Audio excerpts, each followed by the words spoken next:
me, 38, single, living the dream in a quiet, upscale planned community.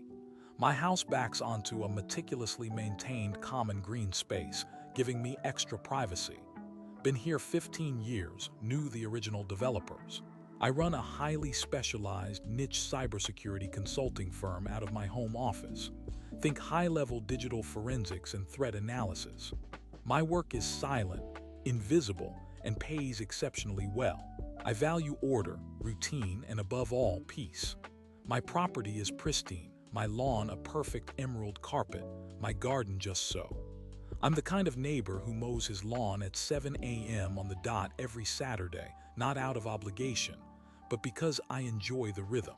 Be not me, Mrs. Penelope Penny Peterson, a new resident moved in 6 months ago, bought the largest house in the community, a sprawling monstrosity of tasteless opulence she immediately began renovating. Early 50s, sharp-featured, perpetually dissatisfied.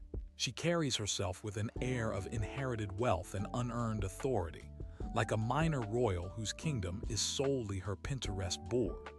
From the moment she arrived, she considered herself the unofficial queen of the HOA.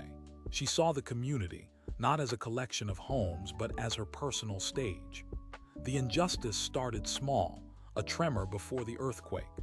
Penny immediately began complaining about everything that didn't conform to her specific, often garish, aesthetic. Her goal, it became clear, was to mold the neighborhood into her vision, regardless of existing rules or neighborly peace. Her first volley, a month after moving in, was a passive-aggressive email to the HOA listserv, vaguely referencing inconsistent landscaping choices and potential eyesores. It was clearly aimed at my carefully curated collection of antique garden gnomes, which, while whimsical, were fully within the bounds of personal ornamentation and tucked discreetly under a flowering magnolia. I ignored it. She tried to get the HOA president, a kindly but ineffectual man named Bob, to issue a formal warning. I simply replied to Bob with a PDF of the specific bylaw allowing garden ornaments, highlighted. Case closed, or so I thought. Penny started giving my gnomes dirty looks whenever she drove past. A few weeks later, the issue escalated. I drive a custom-built, fully electric classic car, meticulously restored and converted. It's my pride and joy, quiet, clean, and parked neatly in my driveway, well within my property lines. Penny, however, declared it an unacceptable commercial vehicle and an eyesore. She started leaving printed HOA parking violation notices on my windshield, clearly self-made, adorned with glitter. There was no bylaw against my car, it wasn't commercial, and it was on my property. When I politely informed her of this, referencing the community's explicit vehicle guidelines, she scoffed. "Some rules are outdated," she declared, "and I intend to update them." She then began actively lobbying Bob and the HOA board to pass new parking restrictions, specifically designed to target my vehicle. I compiled a file of my car's registration, insurance, and manufacturer specifications, detailing its private, non-commercial status. I sent it to the board, preemptively debunking her claims. It bought me time, but the underlying hostility persisted. The third, truly infuriating interaction came when she decided my backyard shed, a sturdy, well-maintained structure I'd built myself over a decade ago, was blocking her view of the sunset. My shed, which predated her arrival by a good 8 years, stood at the very back of my property, within all setback requirements, fully permitted. Her house was 3 doors down and faced a completely different direction. Her view was entirely imaginary. She started an aggressive campaign, circulating a petition among new residents she charmed, claiming my shed was a blight and lowering property values. She even tried to argue it was somehow disrupting her satellite TV signal, which was absurd, as it was directly north of her property. Bob, ever the appeaser, suggested I consider relocating it. That's when I stopped smiling. I provided him with copies of the original permit, architect drawings, and a sworn affidavit from the previous HOA president confirming its grandfathered status. The petition vanished, but Penny's glares hardened. It became clear she believed the rules simply didn't apply to her, or rather, that she was entitled to rewrite them to suit her whims. The breaking point arrived with a subtle, insidious move. My property, like several others on my street, has a narrow strip of common land between my back fence and a small, rarely used service road. This strip, maybe 8 feet wide, is primarily overgrown with brush and a few sturdy oak trees. Crucially, beneath a portion of this land runs a critical, historical stormwater drainage pipe, installed by the original developers, connecting to the main municipal system. It's a key part of the local infrastructure, though few residents are aware of its precise location. Penny, in her infinite wisdom, decided this strip of land would make an ideal community walking path and meditation garden directly behind my property. She presented her plans to the HOA board, complete with glossy brochures and artist renderings. Her plan involved clearing a significant portion of the strip, paving a path, and installing various tranquility features, including a large, garish concrete gazebo. The real kicker was that the gazebo would be built directly over the primary access point for the stormwater pipe, making future maintenance difficult, if not impossible. Moreover, her proposed path would hug my fence line, destroying the natural barrier and eliminating my last vestige of backyard privacy. The HOA, swayed by her charisma and deep pockets, gave her preliminary approval, pending a quick review of the plans. Bob, the president, even called me to say he thought it was a lovely idea and that I should be happy for the enhanced community spirit. My peace of mind, my privacy, and potentially my property's structural integrity, due to runoff disruption, were now directly threatened. This wasn't about gnomes or parking anymore. This was a direct, calculated attack on my home. That evening, I sat in my quiet office, staring at the blueprints I had for my property. My calm evaporated, replaced by a cold, surgical fury. Penelope Peterson had just poked the dragon. The master plan began that night. My line of work taught me to think 3 steps ahead, to anticipate vulnerabilities, and to exploit logical flaws. Penelope Peterson, for all her arrogance, was predictable. Her power came from perceived wealth and a superficial understanding of bureaucracy. My power came from meticulous research and an encyclopedic knowledge of rules, both explicit and implicit.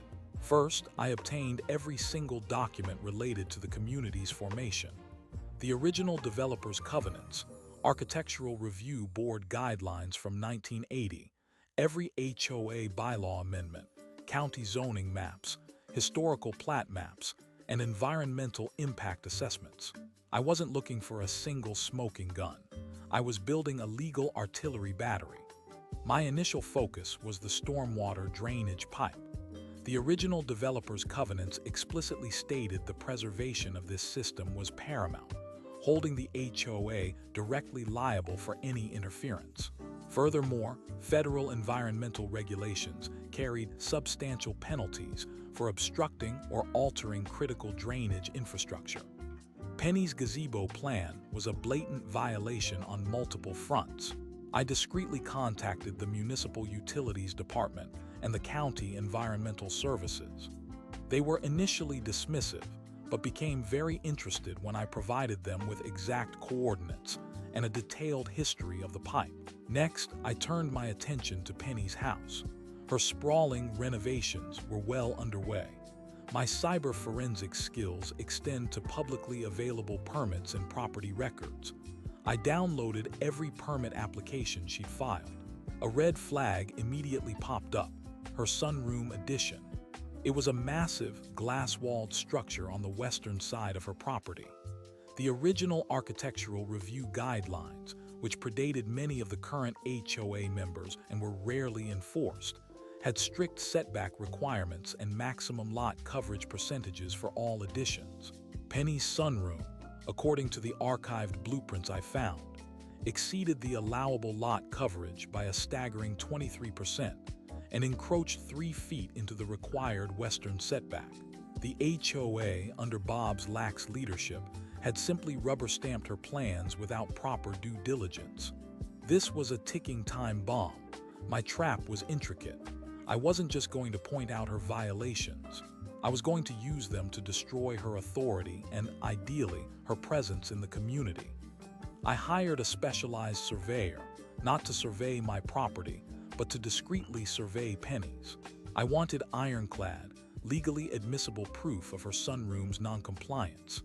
I also had a contractor friend, posing as a potential buyer for a nearby house, casually inquire with the HOA about typical renovation timelines and approvals, specifically asking about large additions and older guidelines.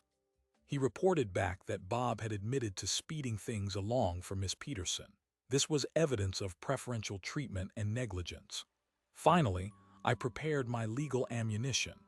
I drafted a meticulously detailed legal opinion, citing dozens of specific bylaws, county ordinances, and state property laws. I included sections on HOA fiduciary duty, developer covenants, and environmental protection statutes. My revenge wouldn't be dramatic or emotional. It would be an avalanche of paperwork. I specifically waited until Penny's meditation garden groundbreaking ceremony was scheduled. That was the trigger. The day of the groundbreaking was a Tuesday. Penny had invited the entire HOA board, several neighbors she'd cultivated, and a local lifestyle blogger. There were hors d'oeuvres and sparkling cider. She stood beaming, shovel in hand, poised to break ground directly over the utility easement. I arrived calmly, wearing a simple shirt and slacks, carrying a heavy leather briefcase. I waited until Penny had finished her brief, self-congratulatory speech about community enhancement. The flashbulbs popped as she prepared to plunge the shovel into the earth. "Excuse me, Miss Peterson," I said, my voice cutting through the polite applause, quiet but firm. Everyone turned. Penny's smile faltered. "Is there a problem, Mr. Smith?" she asked, her tone dripping with disdain. "We're celebrating progress, not dwelling on petty squabbles." "Progress, perhaps," I replied, stepping forward. I opened my briefcase, pulling out a thick binder. "But progress must adhere to the law, Miss Peterson, and your proposed meditation garden does not," she scoffed. "I have HOA approval. What are you even talking about?" "The HOA president gave you preliminary approval, yes," I said, my gaze sweeping over Bob, who looked distinctly uncomfortable. "But that approval was contingent on a review that appears to have been, shall we say, incomplete." I produced a large, laminated diagram. "This is a map of the original stormwater drainage system, installed by the developers. Your proposed gazebo," I pointed precisely, "is situated directly over the primary access manifold for a critical municipal drain. Obstructing it is not just an HOA violation. It's a county, state, and potentially federal offense, carrying fines in the tens of thousands, and personal liability for any flooding or structural damage to our homes caused by future blockages." Penny's face tightened. "Nonsense. My landscapers said it was fine." "Your landscapers, I assure you, are not civil engineers from the Public Works Department," I countered, laying out a certified letter from the county utilities director. "They confirmed the obstruction and have issued a formal cease and desist order, effective immediately. Failure to comply will result in substantial daily fines and a forced demolition order." A murmur went through the small crowd. Penny's face was now a mask of barely controlled fury. "This is ridiculous. You're just trying to stop me from improving the community." "I am simply enforcing the rules, Miss Peterson," I said, then paused for effect. "Rules that, ironically, you have championed. Which brings me to your own property at 123 Maple Drive." I pulled out another section of the binder, a stack of blueprints and architectural drawings. Her eyes narrowed. "What about my property? It's immaculate." "Your sunroom addition," I stated, flipping to a detailed report complete with a surveyor's seal. "Completed last year. It violates the original architectural review guidelines. Section 2.7, subsection B, regarding lot coverage and setback from the western property line. Your addition, Miss Peterson, exceeds the maximum allowable square footage by 23% and encroaches 3 feet into the required setback, as documented by my surveyor and confirmed by archived developer blueprints. I passed around copies of the report and side-by-side photos. The murmuring grew louder. Bob looked like he wanted the ground to swallow him whole. "That's a lie," Penny shrieked, her composure finally cracking.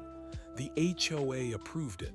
"The HOA approved a request for an addition," I corrected, my voice calm as ice. But the approval itself was negligent, as it ignored explicit, non-waivable developer covenants. These covenants carry specific, compounding fines for violations, retroactively applied from the date of completion. Furthermore, the HOA, by approving a non-compliant structure, has also exposed itself to significant legal liability. However, I smiled thinly, the bylaws also state that in such cases, the homeowner, not the HOA, is primarily responsible for the costs of remediation, including demolition and all accrued fines. I then revealed a separate document. "I believe this outlines the current outstanding balance for your violation, which, at today's date, stands at $57,380. And that, Miss Peterson, does not include the cost of demolition or potential redesign fees." Her face drained of all color. The sparkle in her eyes vanished, replaced by a dawning horror. The blogger, quickly sensing the shift in narrative, began furiously typing on her phone. Penny opened her mouth to speak, but no sound came out. She just stood there, shovel still in hand, a picture of absolute shattered arrogance. The fallout was immediate and spectacular. The groundbreaking ceremony for Penny's meditation garden ended abruptly, replaced by an emergency HOA meeting where I presented my full dossier. The HOA president, Bob, was forced to issue a formal retraction of approval for Penny's garden, along with a mandate for her to cease all related activities. Within 48 hours, she received official notices from the county for environmental violations and from the HOA for her sunroom. The fines were indeed compounding daily, and the demand for demolition of the offending portion of her sunroom was non-negotiable, enforced by the developer's original covenants, which superseded subsequent HOA amendments. Her brief reign as queen of the HOA was over. She was suddenly an outcast, facing massive legal and financial penalties. Update 2 weeks later. Little update for you all. Penny tried to appeal the HOA decisions, both for the garden and her sunroom. Didn't go so well. Turns out the original developer covenant specified triple fines for structural violations that impacted utility easements or architectural integrity. Her high-priced lawyer withdrew faster than a politician on a hot mic when he saw the sheer volume of meticulously documented evidence. She's now facing well over 6 figures in fines and a mandatory demolition order for her dream sunroom. The county has also hit her with a hefty penalty for the attempted obstruction of public infrastructure. Heard she spent most of the HOA meeting muttering about vindictive neighbors. Good times. Update 3 months later. Things are wonderfully quiet on the home front. Penny Peterson's monstrosity of a house went up for sale last week. Word around the community is that the demo costs, combined with the fines and the sheer embarrassment, made it financially impossible for her to stay. She tried to sell it as is, but the legal caveats scared off most buyers. She eventually had to pay for the demolition herself, drastically reducing her asking price. Nobody's really complaining about the loss of community spirit anymore.